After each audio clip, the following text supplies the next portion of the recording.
आपण शरद पवार साहेबांची ते मुलाखत भेट घेतलेली आहे. काय भेट घेतली? आपल्या सगळ्यांना एक महत्वाची गोष्ट माहिती आहे की अखिल भारतीय नाट्य परिषद नावाची एक संस्था आहे.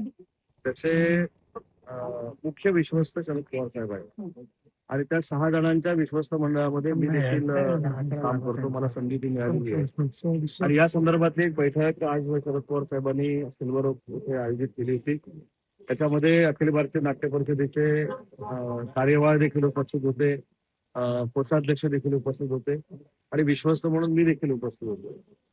जिल्ह्यातल्या अखिल भारतीय नाट्य परिषदेच्या ज्या शाखा आहेत त्या संदर्भामध्ये काही धोरणात्मक निर्णय नाट्य परिषदेच्या उन्नतीसाठी घेण्याचं माननीय शरद पवार साहेबांच्या मनामध्ये आहे आणि त्याच्या संदर्भामध्ये 11 सप्टेंबरला शरद पवार साहेबांनी यशवंत नाट्य मंदिर येथे विश्वस्तांची एक बैठक आयोजित केलेली आहे आणि त्याच्यानंतर विश्वस्त आणि नियामक मंडळाची अशी एक बैठक शरद पवार साहेबांच्या अध्यक्षतेखाली होईल आणि या संपूर्ण प्रक्रियेमधला मी एक भाग असल्यामुळं मला शरद पवार साहेबांनी आजच्या बैठकीला बोलवलं होतं. त्याच्यामध्ये कुठचंही राजकारण नव्हतं.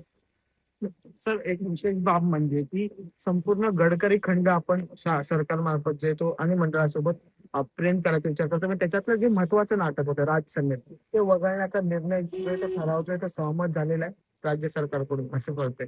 नाही, याबाबत मला माहिती नाही. याच्याबद्दल माहिती घेतो कारण कुठचे खंड प्रकाशित होणार आहे आणि कुठचे खंड प्रकाशित करू नये हा त्यांचा स्वायत्त अधिकार आहे. परंतु याबाबतली माहिती मी नक्की घेईन आणि माहिती घेतल्यानंतर त्याच्यावर बोलणं होतं. स्थानिक स्वराज्य संस्थेच्या निवडणुका आहेत त्यांच्या ज्या पद्धतीने संजय राऊत आता त्यांच्यावरती आरोप करतात की संजय राऊतांचं म्हणणं आहे की ज्या प्रकारे पॅनल केलेलं आहे ते भाजप आणि शिवसेना शिंदे यांच्या सोयीनुसार केलेलं आहे. कसलं पॅनल? आता ज्या पद्धतीने केलेले आहे.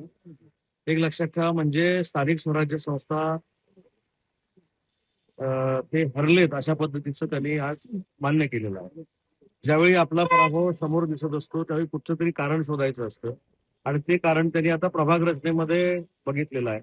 ईव्हीएम मधलं जे कारण होतं ते बेसच्या मतपेढीमध्ये निस्तानाभूत झालं, कारण बॅलेटवर मतदान घेऊन सुद्धा बीएसटी मधले 12,000 जे मराठी लोक आहेत त्यांनी सबशेल युबीटीला नाकारलं. 2,000 मतं देखील त्यांना पडली नाहीत.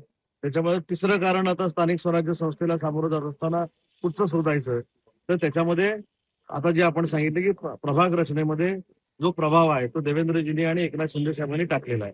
तेव्हा मला असं वाटतं की स्वतःचा पराभव हा समोर दिसत असल्यामुळं फुटावर तरी खापर फोडावा लागतोय ते त्यांनी आता प्रभागावर फोडलेला.